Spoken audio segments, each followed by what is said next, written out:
That was Waking Atlas by Christopher of the Wolves. Welcome to the 100th Monkey Radio with Tom and Ramon. A couple things real quick. Just a reminder, Ramon and I are working class folks, so we are paying for all this out of our own pocket, and we have a donate button on the website. So if you guys want to give us a hand and drop a couple bucks our way, we really appreciate it. Also, we've got a lot of stuff going on the website. We're back up and running, back from ECETI, and Ramon's still out and about the world, but he soon shall be home here in a few days. When do you go home, Ramon? I'm actually leaving when the show airs. I'll be on a plane. Ah, okay, great. So you'll be home soon. We are recording this on July 5th, 2011. Happy July 4th. Yes, I hope everybody had a safe and enjoyable and fun holiday. I had an absolutely fantastic time. Spent the day with my daughter, which was wonderful. It's always great to have that off time with family and friends. So anyways, who have we got tonight, Ramon?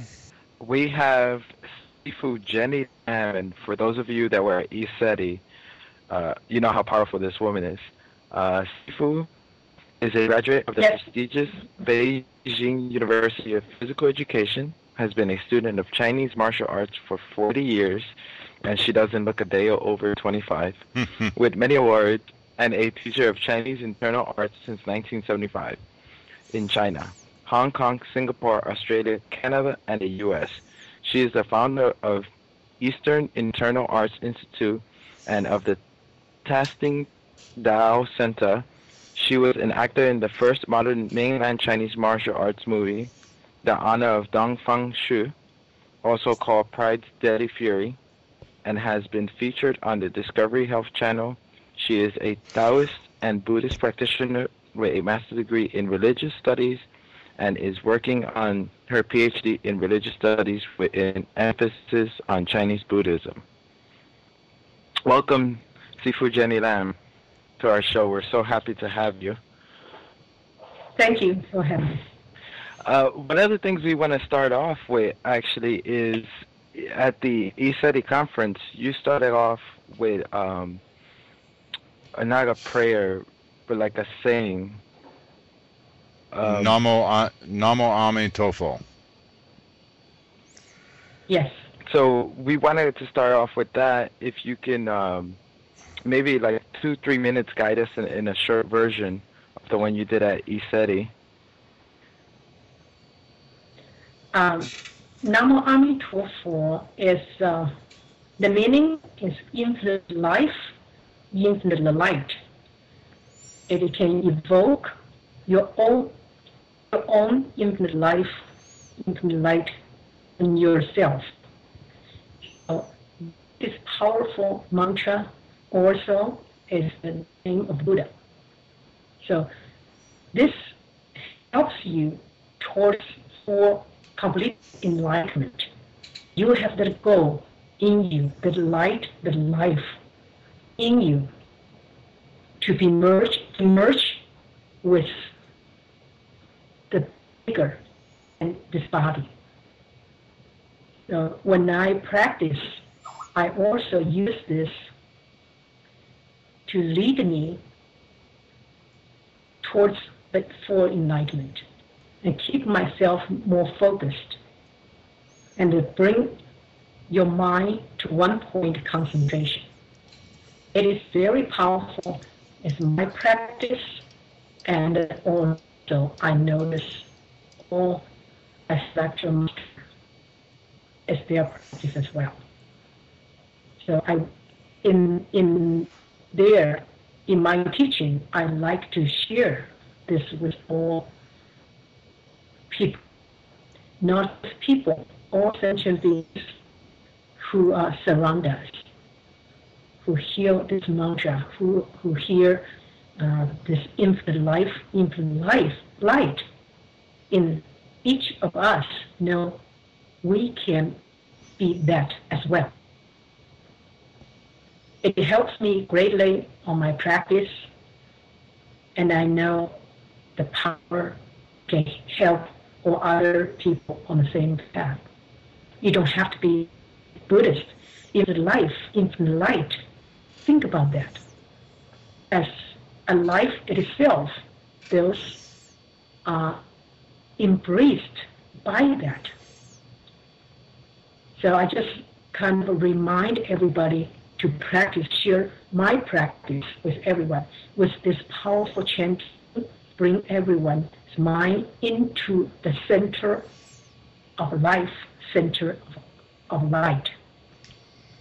And I notice when I'm doing healing, people through my healing, doing healing work, also very powerful with because I this practice increase my energy, increase the positive, pure heart as a sentient being. So let's start from the beginning. How did you find yourself getting into these practices, martial arts and the Qigong side of it as well? Was it something that was passed down from your family, or? No. I was chosen by a martial arts teacher who think I have the will, I have the body shape, I have the strength to accomplish what I can be. So he want to teach me martial arts.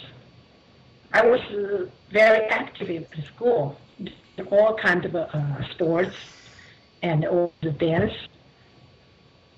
So he think my body is fit to do this practice, and it can have good accomplishment.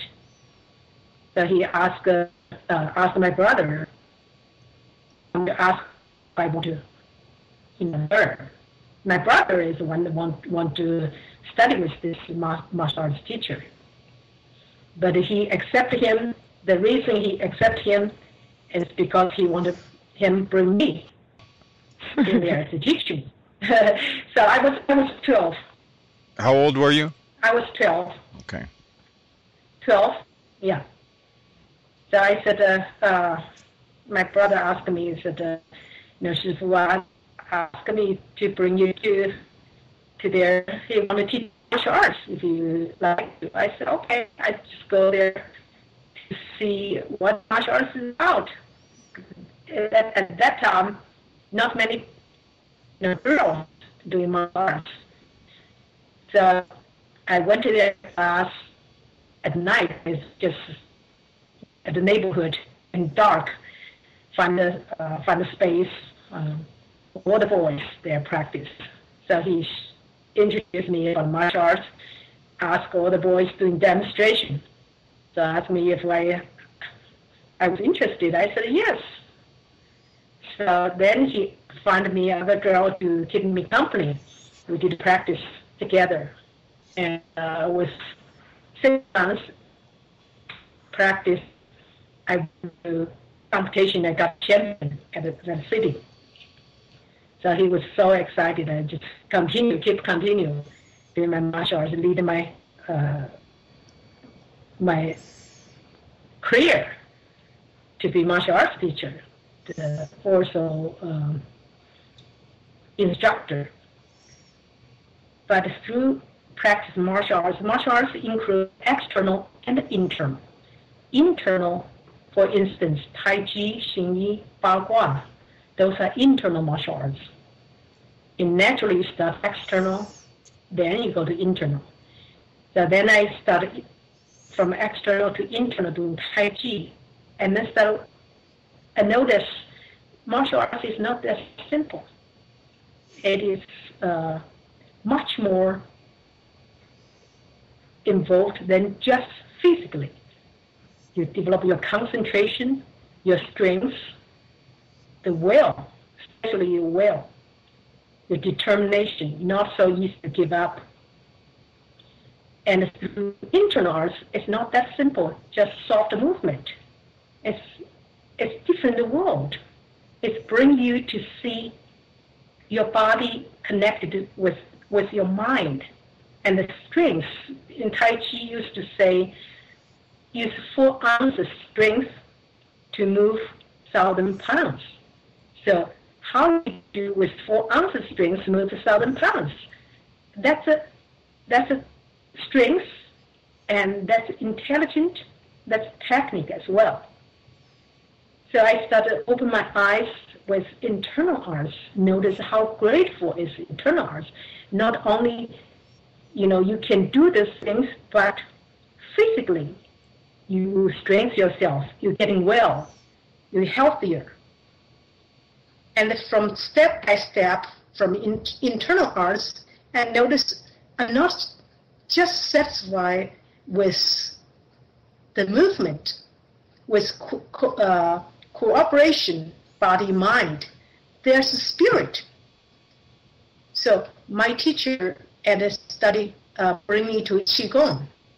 So when I get into Qigong and study with all different masters, and they're all from Taoist, from Buddhist.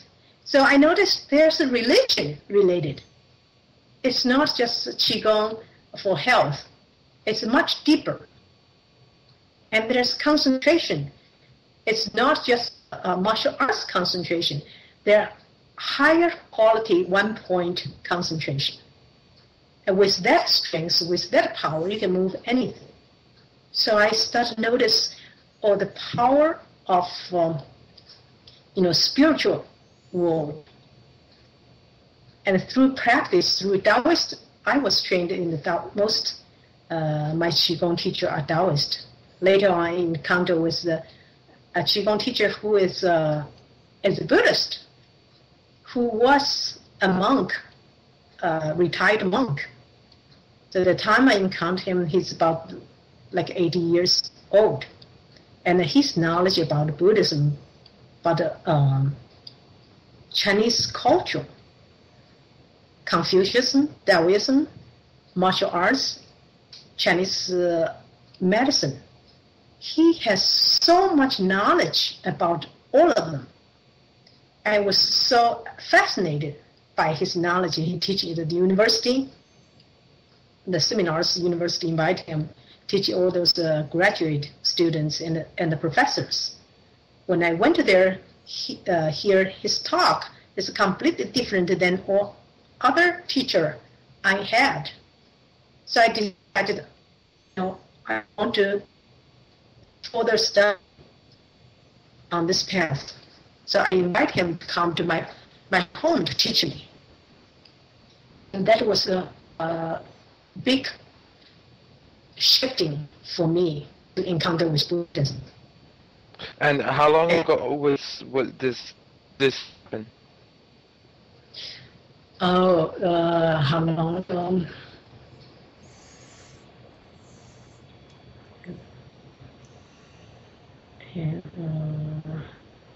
80s, 1980s, yeah. And I always have that kind of a determination, strength for searching something. If I was a young age, I was looking for books, try to read some Taoist classic books. But even at the bookstore, they are amazed. How come at a young age, and you're a girl, you were interested in those kind of things? Why is that? I don't know. I just so attached about the practice. And when I encountered this teacher, I even more. That time I was in a university, so I sent him all my savings. I sent him a letter. This is all money I have. I have 15 yuan left at the time. I have a half month to do next paycheck as a university teacher. And that at that time, 15 yuan is about $2. So I said, everything I have, my savings, I said, this is all money I have. I would like to invite you to come to my home, teach me. When he got the letter, got my money, he was so touched. He said, I never see somebody with such pure heart spend money learning. And, will study, not by, especially if he's a girl. Normally, he will think, oh, he's the student, he disciples, oh man, now this is young women, and he was hard, and he sent me letters that welcome. So later on, his students came from different provinces and come to see me. And when I don't know, I don't even know what he will teach me. I just hear his knowledge, his presentation at a seminar. I just want to study with him. I know this person has full of knowledge. I don't even know who he is exactly, his background. I have no idea. But then when he come to teach me, I sort of open my eyes. The first thing, he has his course. He lists everything: the Buddhism, Taoism, Confucianism, and medicine, martial arts, and another things, Art of War, the classic, the book. Yes.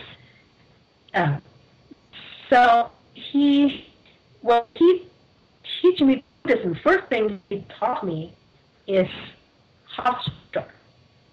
And that touched me deeply. That's the first time I entered Buddhism. And I do refugee and do all kind of things he asked me to do, and teach me about this sutra. And I want to memorize the sutra, practice the sutra. And from then on, I see, because he teach me all different things, Taoism, Confucianism. So I start to see the greatest things in Buddhism is great compassion and the wisdom. And that evoked me to more, later on, my life more devoted into Buddhist practice.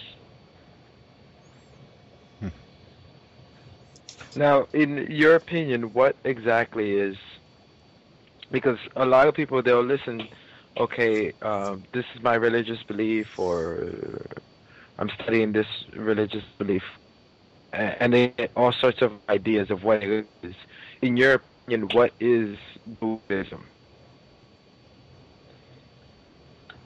For me, it's not just religious belief.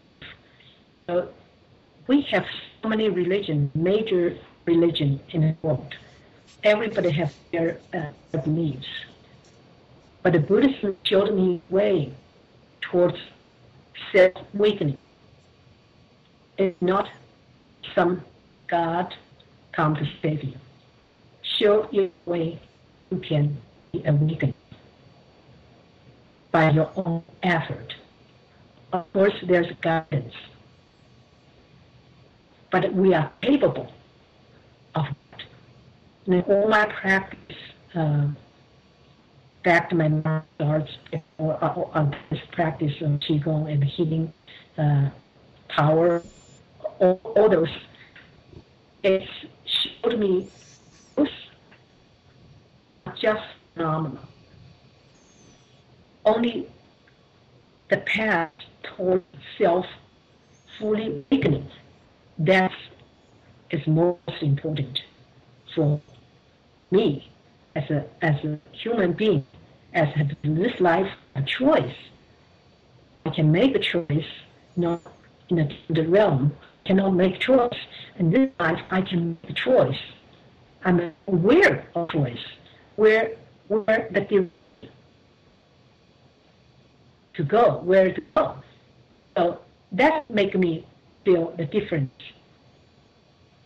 I studied religious studies, the all religion, not saying I'm an expert of any, but at least I have been introduced to all religions, to know their practice, know the religion about. This path is bringing me Like my life, I live my life for that, for the direction towards self-fully awakening. So I do not consider this as a common religion fact. I see Buddhism as probably the closest aligned quote unquote religion to my own personal beliefs as far as everything is within self and all the answers can be found within self. So, and I'm seeing that more and more in people are calling it New Age stuff, but I'm seeing it more and more in all the different philosophies that are coming out now, where it is most important to heal the self first, and then the rest of it all takes care of itself. Mm-hmm. I find that in the martial arts, especially with the Qigong, it's just it really helps break down the belief system of, especially the belief of I can't, or I shouldn't, or I couldn't kind of belief system. Especially seeing someone as yourself, 40 years of studying this martial arts, and just if you ever have a chance to be around Sifu Jenny Lam, you can feel your presence, and me and Tom are very sure that it's because of your presence that something about your presence you help people see auras, and that's just the little bit that I got. So I can imagine the students that study with you. As for martial artists, even now I not practice as I used to be, focus on martial arts. But I noticed myself, my skills, except the strings, my skills is better because understanding better. Your inner, outer merging better. For the strength, of course, the young age, you cannot run as fast as the young age. Compare yourself. That's nature of our body decays. But everything I studied before, I noticed I'm beyond the knowledge I have. The reason I feel I'm beyond even my own tradition, E-gon practice, I'm beyond that. The reason is strengthened by this self-awakening. And then also, I started aware, because lots of people feedback to me about in the class, or come to the seminar, come to listen to the Dharma talk, or come to lecture. They notice the changing. They're changing, physically changing. They were sick before, hard to get here. As soon as they get here, after class, the finished class, they notice the problem is disappeared. And that brings me a new way to look at myself. So I always encourage people, open up their mind. I like to share the limited knowledge I have on my path. But sometimes I notice it's so difficult to get into people because their mind is so turned outward. What they're looking for is completely different what they're capable of. They think the skill will bring them to some kind of power, but it is not. The training is really come the bottom of the training is your heart. The pure heart perceives everything. Your skills will manifest. It's not your skills important. Your skill, you can have a skill, but it doesn't work.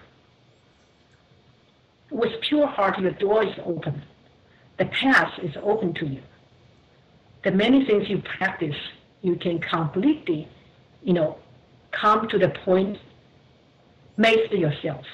How can I, this is possible. What do you do? When you share the truth, people don't want to hear the truth.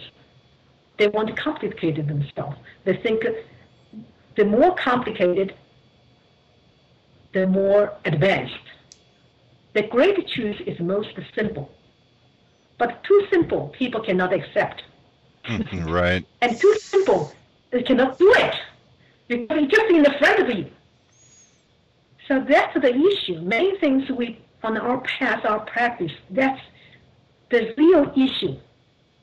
It's we cannot open our heart. When we cannot open our heart, our mind step in.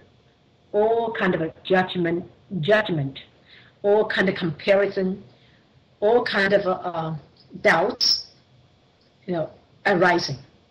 When those are arising, you are completely blind. All decision you make is wrong.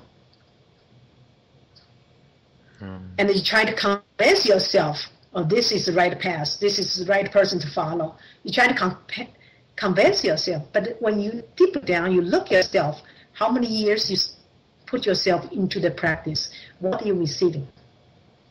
Where to get you into? And then you notice you get nowhere. You're still at the same spot to start with. Because you haven't get into the door. You have to open your heart to get into that door. Then you start, then it's truly practice. Before it's not considered any practice. People always say they're practitioner, they're advanced practitioner. I don't even consider myself any advanced than anybody else. But they think that they learn a few, take a couple of seminars, they think they're advanced practitioner. I said, except me, you are advanced practitioner. So we miss the point, just like somebody point moon to you, and then you look at the finger. So you miss the point, you miss the direction, and then you complain. I did not get any place because he didn't teach me secret. What is secret? So sometimes you notice when people are not ready, it's hard to teach because the door is not open. The heart is not open. They were not receiving anything. It's not you want to hold anything, don't want to teach them. It's they are not receiving it. They cannot see. We have 6 sensations. We have eyes, ears, nose, tongue. We have mind. We have all those, but we go the wrong direction. We have eye, we cannot see the truth. We have ear, we cannot hear the truth. So a lot of things, it goes wrong.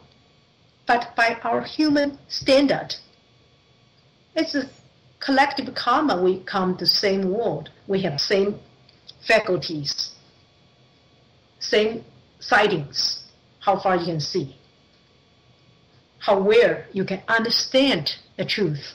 So those are important things, but people ignore this, looking for things, how complicated, make themselves complicated.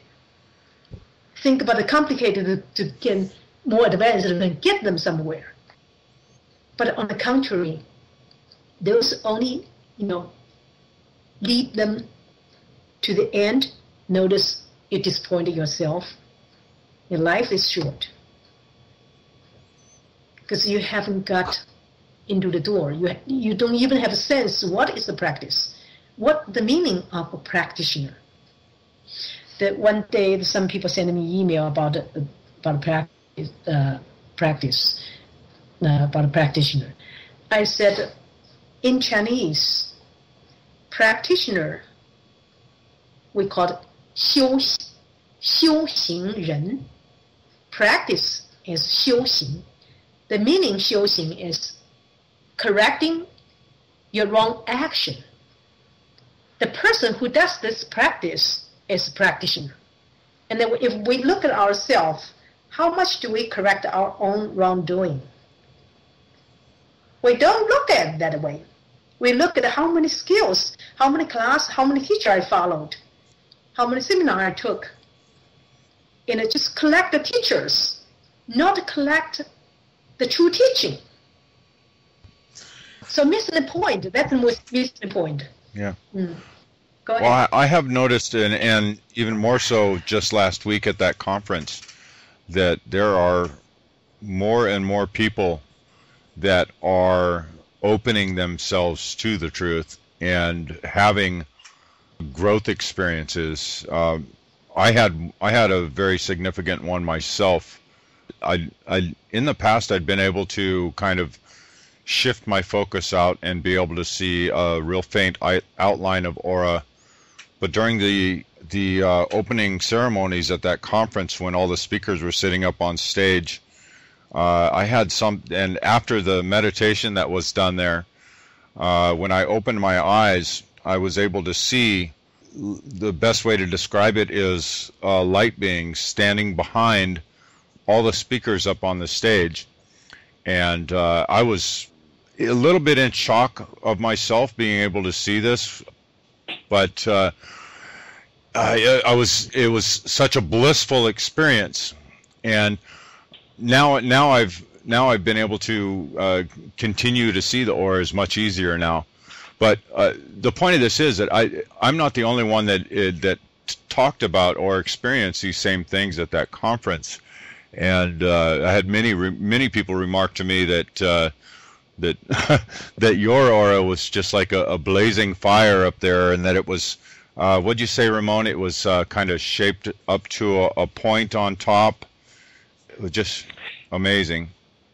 It was a very oval in shape, and at one point I felt like it blended in with Dr. Brooks' aura. Yeah. Because both their auras were just it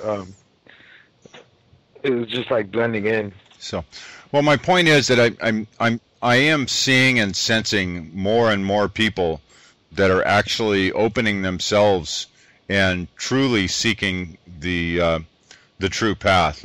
Have you noted this also? There are some more people that are aware, maybe aware what they're doing before, maybe questionable, because maybe before they're more attached outside methods, teachers, all kind of those, especially in the West. So many people in the spiritual path, but what I can see, so many people as a spiritual shopper. Right. Really, like go to the supermarket, go to those spiritual stores, shop one after another, one teacher after another, and feel excited. But what excited is not important. You want something can change your life indefinitely, not apparently for the moment. You want to change your life definitely towards positive directions. It's really action. But thinking about action, thinking about, maybe lots of things going on, maybe not right, because the world, right now, look at the world, so much disasters, come so frequently. How many people died in those disasters? Big numbers now. So this started waking people up to look at ourselves. When you see get you definitely is you know that yourself, I'm no longer a person with the same eyes to see things. You see from different perspectives. You start getting closer to the truth and starting to know your path, to see clearly, and study more. So you notice you're happier. If you are practice, do all the practice, no matter what you do, it does not lead you to happiness. Does not lead you to healthier. Your practice basically meaningless, useless. Not benefit you. You practice, spend time with, you get benefits from it. So it doesn't matter what technique you use. to benefit in long run, not in the one class, in the long run. Right. And you look at yourself, are you happier?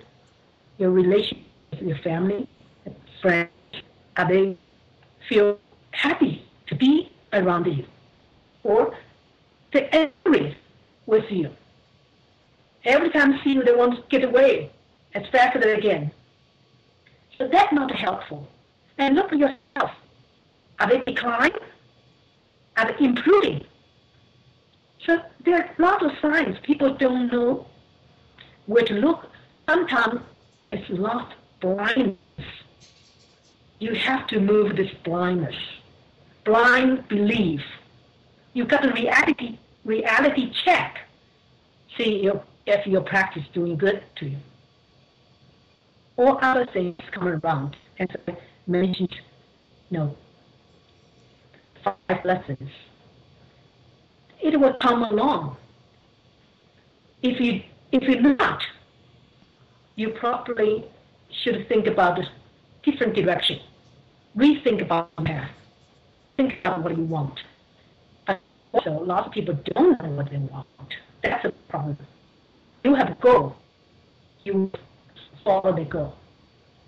If you go too small, you're so easy to give up.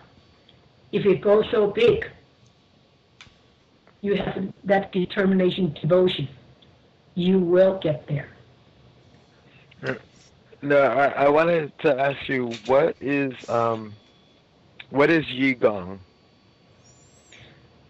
E-gon is an esoteric Taoist practice.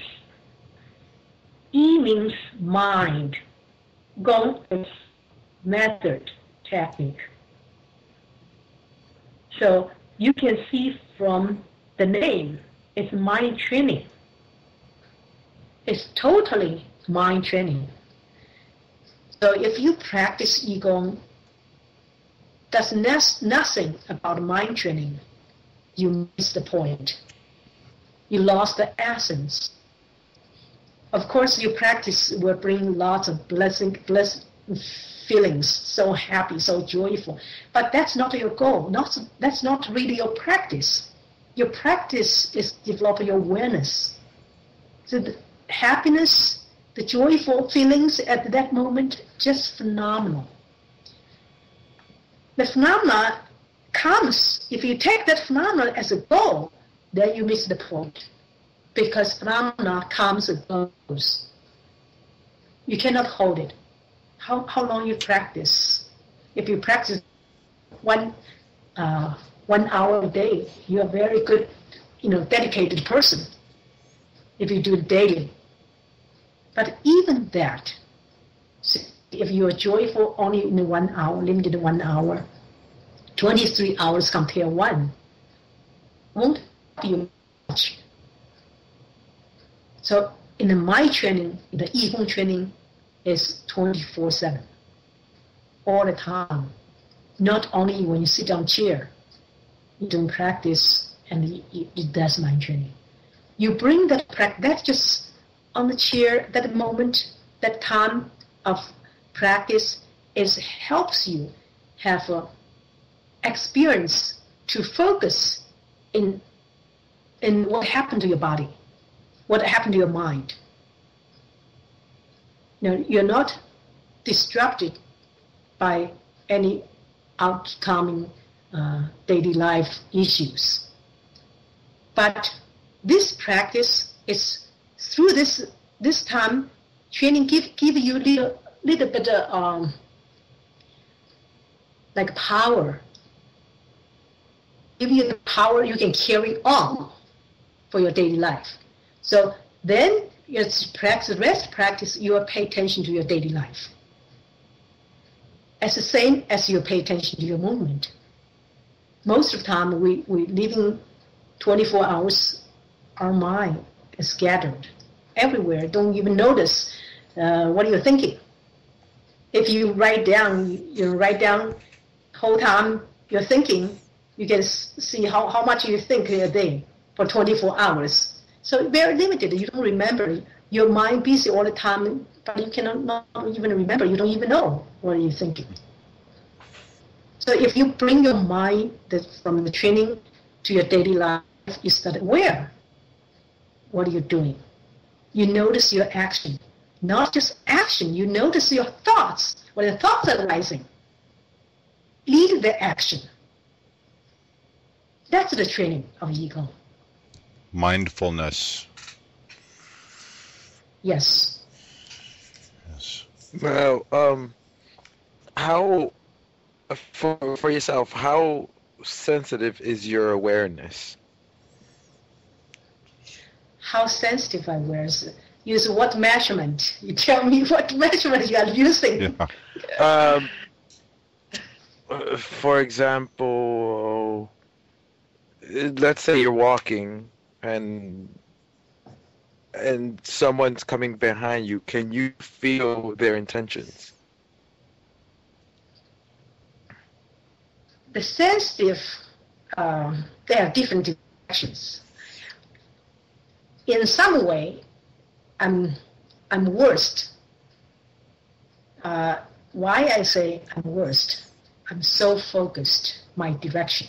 I'm so focused my inner being, the mind, the thoughts arising, the encounters. Sometimes, as a sensitivity, maybe something is past life practice result of the sensitivity. But for me, my physical sensor in some way is very, very strong. Even I read your email, I can know about you. I see the person, I know this person. It's not I try to attack him or anything. I just have like a mirror reflect myself without mind processing, thinking what it is, just instant knowing. But on the other hand, I probably the worst person because something else on the side, I walk over all the time. I do not even know what house is that.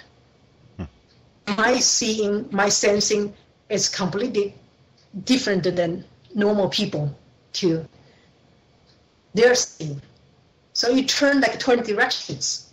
You tune yourself towards different directions. That's why you see your sensor, your seeing are different than normal people.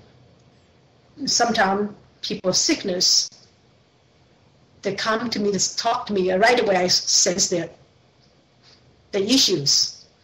Because in my body, in the same place, have same pain, what they have. But for me, it's phenomenal. It's not sickness to me.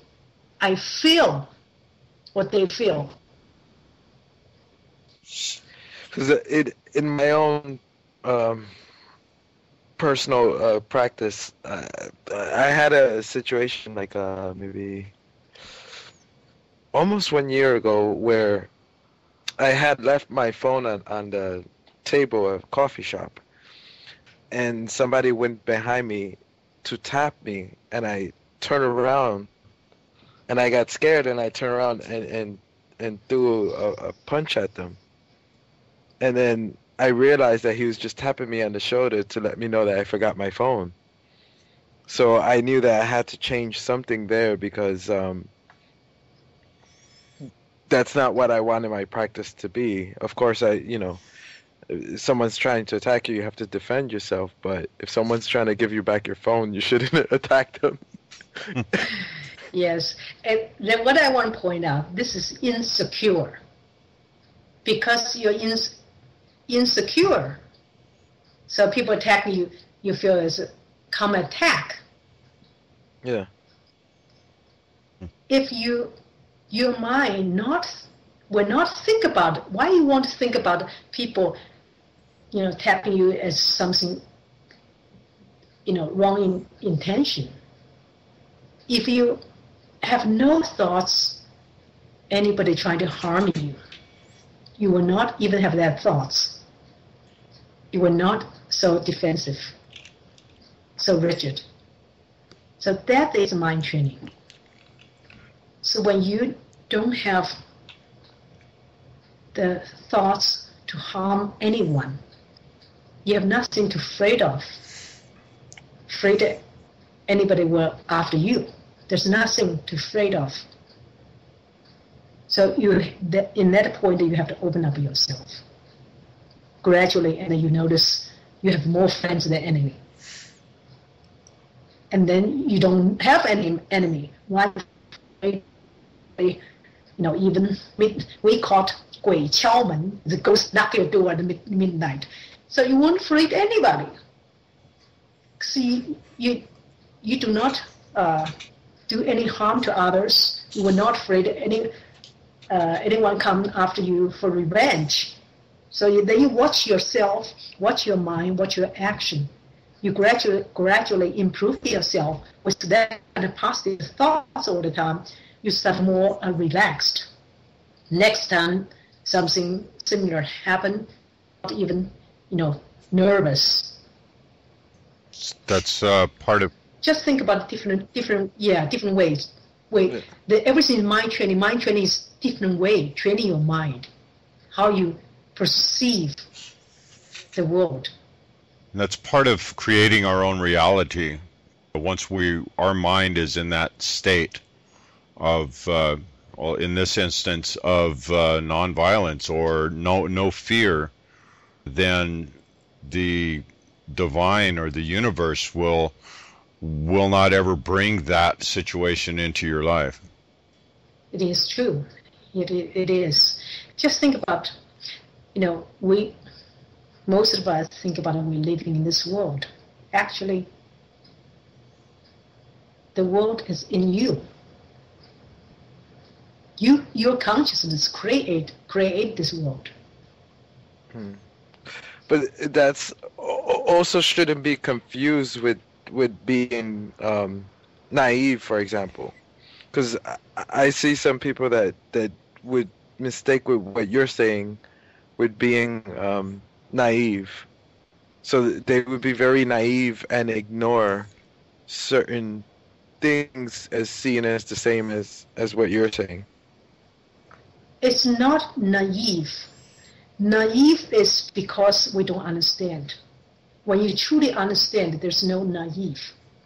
Now, everything has consequences. Most time we ignore the consequences. We don't take consequences. We reject the consequences. So everything has consequences, cause the fact. That's natural law. When you ignore that, you will think anything naive. When you face the consequences, you know everything you do. Before you make action, you notice there's consequences you're going to take it. A lot of things you will notice, you will not make that action. Why people regret? Because when they come to consequences, they see something, the result is not what they expected. They're unhappy with that. They start to say, if I know, I won't do that. But if our mind at the beginning know everything has consequences, whatever choice you do, you make. Life is making choice. You're living at making a choice.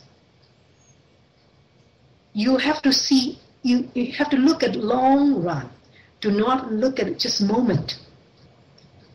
Even moment, even you ignore past life, future life, even in the moment, you can see the result, what you make today, what common, the results come short term, you can see yourself. As a practitioner, you do a practice, you notice through your practice, if planted right seeds, good deeds, the fruits come, you can see this life.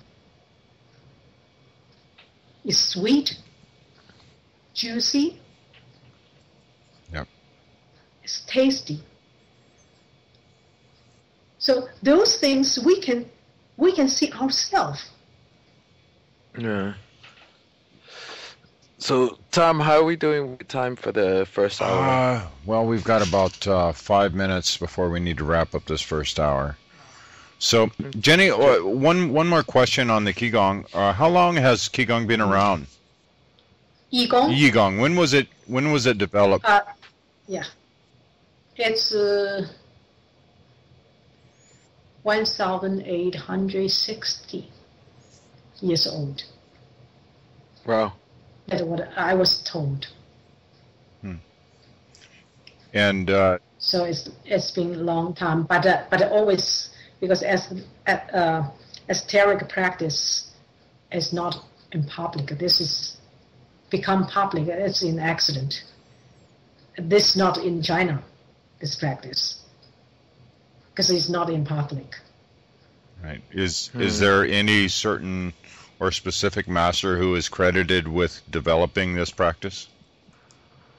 Of course, the whole lineage, they can pass it down.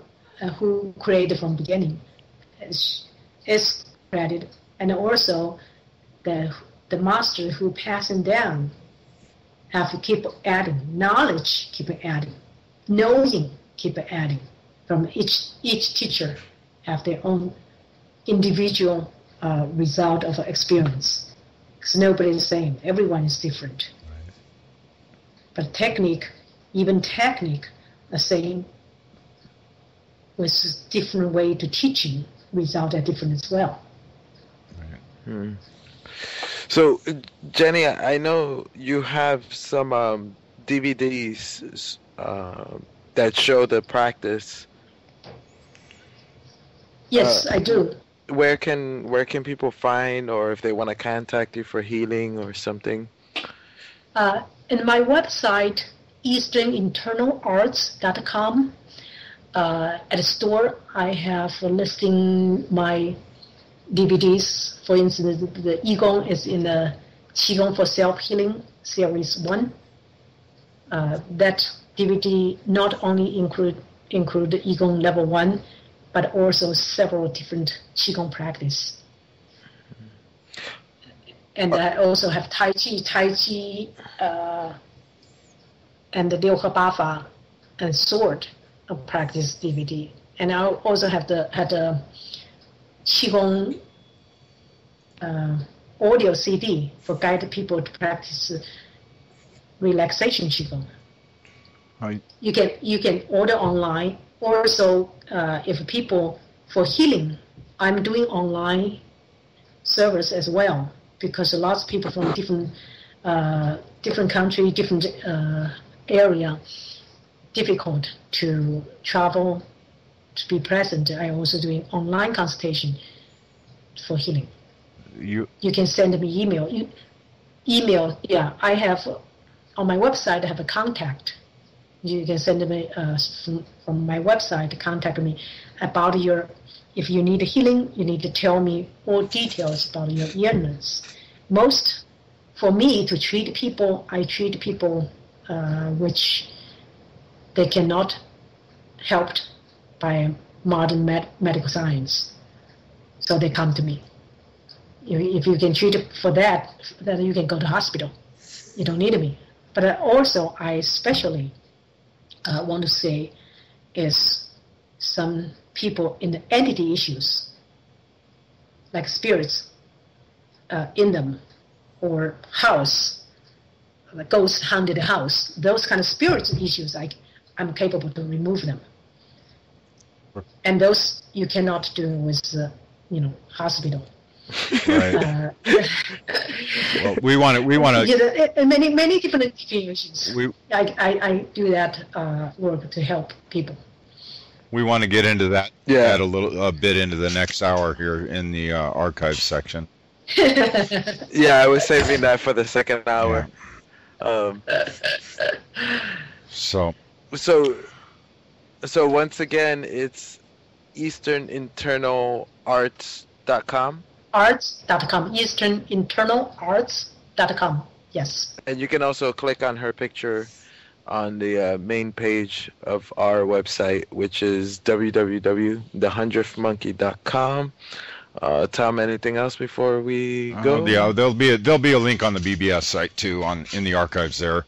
Well, before we go, I want to thank Jenny for this first hour here on BBS, and I want to thank all you BBS listeners for joining us. And hang around for Brooks Agnew, which is coming up next, and then you can pop over to the archives and check out the second hour with Jenny Lam. Condemnation without investigation is the height of ignorance, and we love you guys, and we will talk to you next week. Good night.